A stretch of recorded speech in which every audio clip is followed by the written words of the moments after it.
மத்தேயு அதிகாரம் 27. விடியற்காலமான போது சகல பிரதான ஆசாரியரும் ஜனத்தின் மூப்பரும் இயேசுவை கொலை செய்யும்படி அவருக்கு விரோதமாக ஆலோசனை பண்ணி அவரை கட்டி கொண்டு போய் தேசாதிபதியாகிய பொந்திய பிலாத்துவினிடத்தில் ஒப்புக் கொடுத்தார்கள்.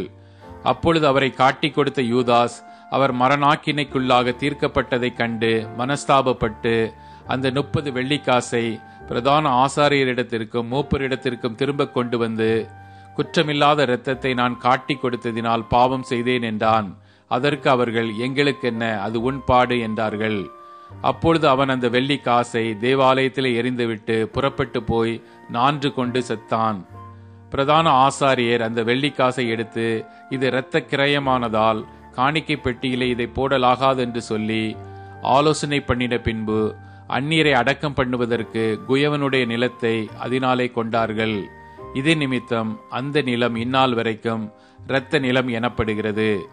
இஸ்ரவேல் புத்திரரால் மதிக்கப்பட்டவருக்கு கிரயமாகிய 30 வெள்ளிக்காசை அவர்கள் எடுத்து, கர்த்தர் எனக்கு கற்பித்தபடி குயவனுடைய நிலத்திற்காக அதை கொடுத்தார்கள் என்று எரேமியா தீர்க்கதரிசியினால் உரைக்கப்பட்டது அப்பொழுது நிறைவேறிற்று. இயேசு தேசாதிபதிக்கு முன்பாக நின்றார். தேசாதிபதி அவரை நோக்கி, நீ யூதருடைய ராஜாவா என்று கேட்டான். அதற்கு இயேசு, நீர் சொல்லுகிறபடிதான் என்றார். பிரதான ஆசாரியரும் மூப்பரும் அவர் மேல் குற்றம் சாட்டுகையில் அவர் மாறுத்தரம் ஒன்றும் சொல்லவில்லை. அப்பொழுது பிலாத்து அவரை நோக்கி, இவர்கள் உன்மேல் எத்தனையோ குற்றங்களை சாட்டுகிறார்களே, நீ அவைகளை கேட்கவில்லையா என்றான். அவரோ ஒரு வார்த்தையும் மாறுத்தரமாக சொல்லவில்லை. அதனால் தேசாதிபதி மிகவும் ஆச்சரியப்பட்டான். காவல் பண்ணப்பட்டவர்களில் எவனை விடுதலையாக்க வேண்டும் என்று ஜனங்கள் கேட்டுக்கொள்வார்களோ அவனை அவர்களுக்காக விடுதலையாக்குவது பண்டிகை தோறும் தேசாதிபதிக்கு வழக்கமாயிருந்தது. அப்பொழுது காவல் பண்ணப்பட்டவர்களில் பரபாஸ் எனப்பட்ட பேர் போன ஒருவன் இருந்தான். பொறாமையினாலே அவரை ஒப்புக் கொடுத்தார்கள் என்று பிலாத்து அறிந்து அவர்கள் கூடியிருக்கையில் அவர்களை நோக்கி, எவனை நான் உங்களுக்கு விடுதலையாக்க வேண்டும் என்று இருக்கிறீர்கள், பரபாசையோ கிறிஸ்து எனப்படுகிற இயேசுவையோ என்று கேட்டான். அவன் நியாயாசனத்தில் உட்கார்ந்திருக்கையில் அவனுடைய மனைவி அவனிடத்தில் ஆள் அனுப்பி, நீர் அந்த நீதிமானை ஒன்றும் செய்ய வேண்டாம், அவர் நிமித்தம் இன்றைக்கு சொப்பனத்தில் வெகு பாடுபட்டேன் என்று சொல்லச் சொன்னாள். பரபாசை விட்டுவிட கேட்டுக்கொள்ளவும் இயேசுவை கொலை செய்விக்கவும் பிரதான ஆசாரியரும் மூப்பரும் ஜனங்களை ஏவி விட்டார்கள். தேசாதிபதி ஜனங்களை நோக்கி, இவ்விருவரில் எவனை நான் உங்களுக்காக விடுதலையாக்க வேண்டும் என்று கேட்டான். அதற்கு அவர்கள் பரபாசை என்றார்கள். பிலாத்து அவர்களை நோக்கி, அப்படியானால் கிறிஸ்து எனப்படுகிற இயேசுவை நான் என்ன செய்ய வேண்டும் என்று கேட்டான். அவனை சிலுவையில் அறைய வேண்டும் என்று எல்லாரும் சொன்னார்கள். தேசாதிபதியோ, ஏன், என்ன பொல்லாப்பு செய்தான் என்றான். அதற்கு அவர்கள், அவனை சிலுவையில் அறைய வேண்டும் என்று அதிகமாய் கூக்குரலிட்டு சொன்னார்கள்.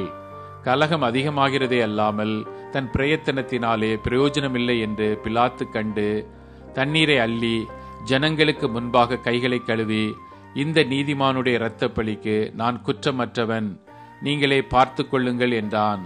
அதற்கு ஜனங்கள் எல்லாரும், இவனுடைய இரத்த பழி எங்கள் மேலும் எங்கள் பிள்ளைகள் மேலும் இருப்பதாக என்று சொன்னார்கள்.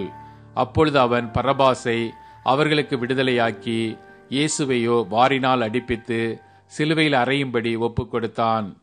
அப்பொழுது தேசாதிபதியின் போர்ச்சேவகர் இயேசுவை தேசாதிபதியின் அரமனையிலே கொண்டு போய் போர்ச்சேவகரின் கூட்டம் முழுவதையும் அவரிடத்தில் கூடிவரச் செய்து அவர் வஸ்திரங்களை கலற்றி சிவப்பான மேலங்கி அவருக்கு உடுத்தி முள்ளுகளால் ஒரு முடியை பின்னி அவர் சிரசின் மேல் வைத்து அவர் வலது கையில் ஒரு கோலை கொடுத்து அவர் முன்பாக முழங்கார்படியிட்டு, யூதருடைய ராஜாவே வாழ்க என்று அவரை பரியாசம் பண்ணி அவர் மேல் துப்பி அந்த கோலை எடுத்து அவரை சிரசில் அடித்தார்கள். அவரை பரியாசம் பண்ணின பின்பு அவருக்கு உடுத்தின மேலங்கியை கலற்றி அவருடைய வஸ்திரங்களை அவருக்கு உடுத்தி அவரை சிலுவையில் அறையும்படி கொண்டு போனார்கள். போகையில் சிரேனே ஊரானாகிய சீமோன் எனப்பட்ட ஒரு மனுஷனை அவர்கள் கண்டு அவருடைய சிலுவையை சுமக்கும்படி அவனை பலவந்தம் பண்ணினார்கள். கபாலஸ்தலம் என்று அர்த்தம் கொள்ளும் கொல்கொதா என்னும் இடத்திற்கு அவர்கள் வந்தபோது கசப்பு கலந்த காடியை அவருக்கு குடிக்க கொடுத்தார்கள். அவர் அதை ருசி பார்த்து குடிக்க மனதில்லாதிருந்தார். அவரை சிலுவையில் அறைந்த பின்பு அவர்கள் சீட்டு போட்டு அவருடைய வஸ்திரங்களை பங்கிட்டு கொண்டார்கள். என் வஸ்திரங்களை தங்களுக்குள்ளே பங்கிட்டு என் உடையின் பேரில் சீட்டு போட்டார்கள் என்று தீர்க்கதரிசியால் உரைக்கப்பட்டது நிறைவேறும்படி இப்படி நடந்தது. அவர்கள் அங்கே உட்கார்ந்து அவரை காவல் காத்து கொண்டிருந்தார்கள். அன்றியும் அவர் அடைந்த ஆக்கினையின் முகாந்திரத்தை காண்பிக்கும் பொருட்டு இவன் யூதருடைய ராஜாவாகிய இயேசு என்று எழுதி அவர் சிரசுக்கு மேலாக வைத்தார்கள். அப்பொழுது அவருடைய வலது பக்கத்தில் ஒருவனும் அவருடைய இடது பக்கத்தில் ஒருவனுமாக 2 கல்லர் அவரோட கூட சிலுவைகளில் அறையப்பட்டார்கள். அந்த வழியாய் நடந்து போகிறவர்கள் தங்கள் தலைகளை துலுக்கி, தேவாலயத்தை இடித்து 3 நாளைக்குள்ளே கட்டுகிறவனே, உன்னை நீயே ரட்சித்துக்கொள், நீ தேவனுடைய குமாரன் ஆனால் சிலுவையிலிருந்து இறங்கி வா என்று அவரை தூஷித்தார்கள். அப்படியே பிரதான ஆசாரியரும் வேத பாரகரும் மூப்பரும் பரியாசம் பண்ணி, மற்றவர்களை ரட்சித்தான், தன்னைத்தான் ரட்சித்துக் கொள்ள திராணி இல்லை. இவன் இஸ்ரவேலின் ராஜாவானால் இப்பொழுது சிலுவையிலிருந்து இறங்கி வரட்டும், அப்பொழுது இவனை விசுவாசிப்போம். தன்னை தேவனுடைய குமாரன் என்று சொல்லி தேவன் மேல் நம்பிக்கையாயிருந்தானே, அவர் இவன் மேல் பிரியமாயிருந்தால் இப்பொழுது இவனை ரட்சிக்கட்டும் என்றார்கள். அவரோட கூட சிலுவைகளில் அறையப்பட்ட கள்ளரும் அந்தப்படியே அவரை நிந்தித்தார்கள். 6 மணி நேரம் முதல் 9 மணி நேரம் வரைக்கும் பூமி எங்கும் அந்தகாரம் உண்டாயிற்று.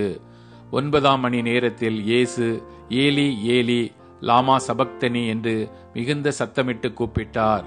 அதற்கு என் தேவனே ஏன் என்னை கைவிட்டீர் என்று அர்த்தமாம். அங்கே நின்றவர்களில் சிலர் அதை கேட்டபொழுது இவன் எலியாவை கூப்பிடுகிறான் என்றார்கள். உடனே அவர்களில் ஒருவன் ஓடி கடற்காலானை எடுத்து காடியில் தோய்த்து அதை ஒரு கோலில் மாட்டி அவருக்கு குடிக்க கொடுத்தான். மற்றவர்களோ, பொறு, எலியா இவனை ரட்சிக்க வருவானா பார்ப்போம் என்றார்கள். இயேசு மறுபடியும் மகா சத்தமாய் கூப்பிட்டு ஆவியை விட்டார். அப்பொழுது தேவாலயத்தின் திரைச்சீலை மேல் தொடங்கி கீழ் வரைக்கும் 2 கிழிந்தது.